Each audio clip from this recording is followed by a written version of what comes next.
Assalamualaikum warahmatullahi wabarakatuh. Kembali lagi di channel Jiwa Tutor, tempat berkumpulnya para YouTuber pemula. Nah, jadi ada dua hal penting yang harus kita ketahui bersama untuk masalah monetasi ini. Yang pertama itu adalah peraturan YouTube dan yang kedua adalah kebijakan monetisasi.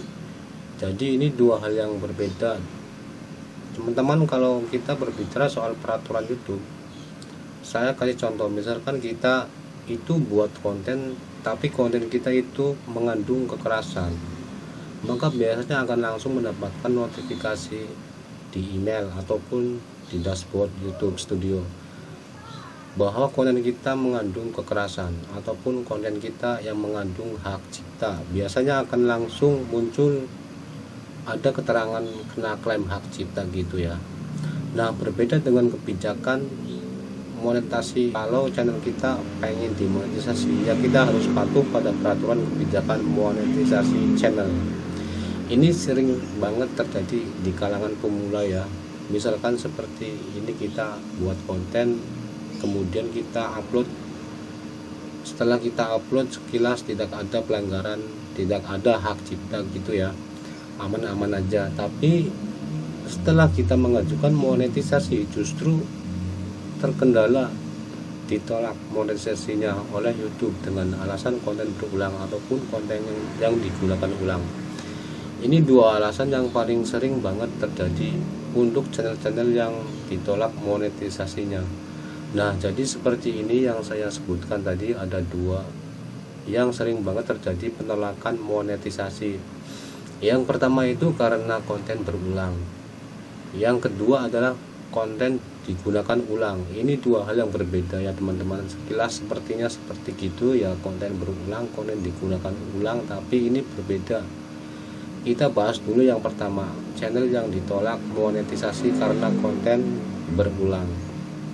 Nah, konten berulang itu adalah konten yang kita buat hampir mirip-mirip sehingga penonton sulit untuk membedakan antara konten kita yang satu dengan konten yang lainnya. Saya kasih contoh nih, kalau yang membuat teman-teman pemula yang masih bingung nih, misalkan kita itu di rumah punya burung nih ya, kita memelihara burung dan burung kita itu berkicau pagi, siang, sore, malam gitu ya. Nah, karena kita bikin konten, katanya kontennya harus original, memang benar peraturan YouTube konten memang harus original. Nah, jadi ketika burung kita tadi berkicau gitu ya, pagi kita rekam dapat 5 menit, nanti siang berkicau lagi kita rekam dapat 10 menit, kan udah kontennya sebenarnya akan, tetapi itu akan membuat penonton sulit untuk membedakan antara konten kita satu dengan konten kita yang lainnya, sehingga ketika kita mengajukan monetisasi itu akan ditolak dengan alasan konten berulang. Jadi kalau kita upload tidak ada hak cipta, tidak ada pelanggaran yang lain gitu ya, iya memang karena itu konten original, tapi sayangnya karena kita pengen channel itu dimonetisasi, maka kita juga harus paham peraturan kebijakan monetisasi. Salah satunya tadi konten berulang ya, itu adalah salah satu contoh yang sangat simple yang saya kasih tahu. Jadi ada beberapa konten yang membuat burung yaitu berkicau, direkam burung itu berkicau direkam, sehingga jauh beda tuh kicaunya antara yang pagi, siang, sore, malam gitu ya, makanya bisa ditolak monetisasinya karena konten yang berulang. Nah, yang kedua kita bahas tentang konten yang digunakan ulang. Dari sini semoga jelas, konten digunakan ulang berarti artinya kita menggunakan ulang konten yang sudah di YouTube yang bisa disebut re-upload itu. Jadi kalau masalah konten digunakan ulang itu juga ada beberapa kasus. Saya contohkan nih salah satu, yaitu misalkan kita buat konten original nih, anggaplah kita merekam sebuah video kebun jagung misalkan. Ketika kita merekam video kebun jagung yang tadi original kan dari kamera HP kita, tetapi ada beberapa yang mengakali, contohnya seperti ini, udah buat video original yang pakai kamera sendiri video jagung, tapi di sudut kanan bawah ada, sudut kiri bawah ada video ceramah ya. ada video ceramah, ada video orang lain, atau bahkan ada video hasil potong-potongan dari sosial media, misalkan dari TikTok, dari Instagram, atau video artis gitu ya. Jadi seakan-akan nanti videonya original kebun jagung, tapi sayangnya itu juga akan terdeteksi sama sistem YouTube bahwa itu adalah konten digunakan ulang, karena kita menggunakan ulang konten yang sudah ada di YouTube.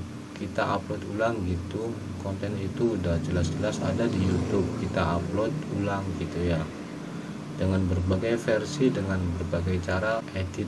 Jadi yang namanya original itu semua yang kita edit, karena kita bukan hasil editing kita. Yang original misalkan kita nih ngambil video dari Instagram, dari TikTok, atau dari manapun, atau dari channel orang lain, kita potong-potong kemudian kita edit, itu namanya bukan original ya. Memang sih hasil editing kita itu memang original ya, tapi di YouTube itu bukan original. Yang original seperti saya ini gitu ya, ngomong depan kamera pakai HP sendiri, pakai kamera HP, dan tidak ada hak cipta yang ada di dalam video ini, semuanya milik saya gitu kan. Nah, itu yang namanya konten original.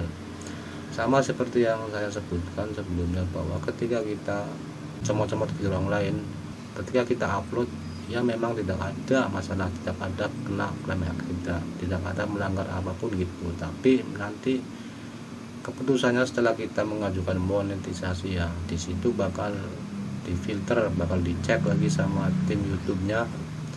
Yang mengecek sistem peninjauan monetisasi itu bukan robot, itu tim-tim YouTube, itu manusia yang mengecek. Jadi mereka tahu mana konten original dan mana konten yang tidak original. Jadi nanti itu ketahuan pas kita mengajukan monetisasi. Kalau pas upload via sekilas tidak ada masalah, tidak ada pelanggaran klaim hak cipta, tapi nanti waktu kita mengajukan monet, jadi pelajaran yang bisa kita ambil dari video ini. Jangan mencoba mengakal-akali sistem YouTube untuk channel kita itu bisa dimonetisasi, karena YouTube adalah jangka panjang dan teman.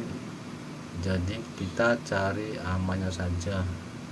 Dan satu hal yang saya kasih bocoran atau teman-teman yang sudah merasakan ketika channel kita itu ditolak monetisasi, apapun itu alasannya dari YouTube, tidak memberi tahu video mana yang melanggar kebijakan monetisasi hasil karya kita. Misalkan nih monetisasi nih, channel kita ditolak karena konten yang digunakan ulang, tetapi YouTube tidak memberitahu video mana yang harus kita edit, video mana yang harus kita hapus, dan mana yang kita perbaiki. Dan ini sangat membingungkan.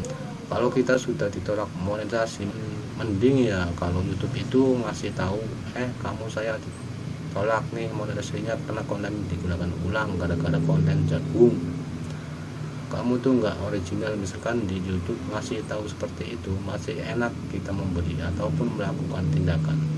Kita bisa hapus video tadi atau kita bisa edit video tadi, tapi sayangnya tadi dari YouTube tidak memberitahu mana video yang melanggar kebijakan monetisasi.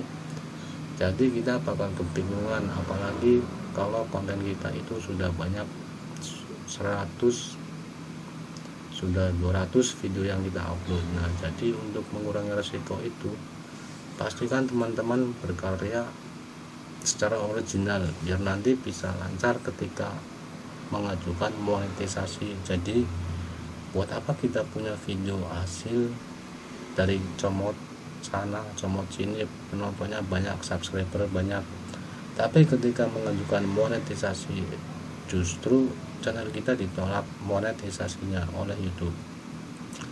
Biarlah konten kita sederhana apa adanya, yang penting karya kita sendiri, penontonnya juga nggak terlalu ramai, tapi ketika kita mengajukan monetisasi, peluang kita itu sangat besar untuk diterima.